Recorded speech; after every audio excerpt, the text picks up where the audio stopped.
Full stops are important to use in your writing because they show the person reading our writing where to pause, where to take a breath, and where your ideas end. They also separate out our ideas. You'll also lose marks in the level 1 and 2 functional skills reading exam if you don't use them. So bear that in mind.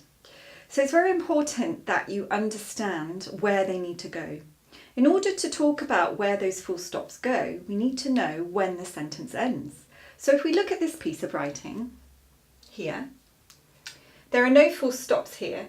And if I was reading this, I'd read it all as one sentence. I went to a football match on Saturday. The weather was cloudy. Bristol City won. I had a good time. There's nowhere for me to pause.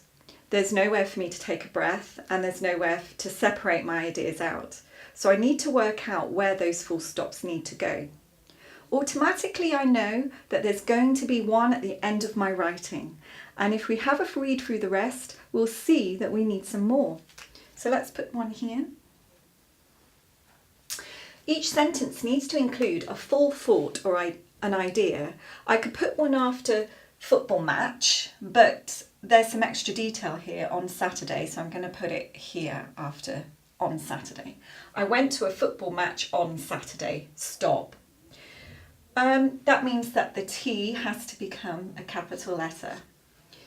The next point, the weather was cloudy. It's another point or an idea. Full stop. Capital B for Bristol. Bristol City won. I had a good time. There's two ideas here. Bristol City won. Full stop. I had a good time. So now let's see if it's any easier to read. I went to a football match on Saturday. The weather was cloudy. Bristol City won. I had a good time. So as you can see, it is easier to read, and also it separated out our points. First of all, I went to a football match on Saturday, and next the weather was cloudy. Bristol City won. I had a good time. That's 4 points in essentially what is a paragraph. So all in all, if you use full stops, your writing is going to be much easier to read.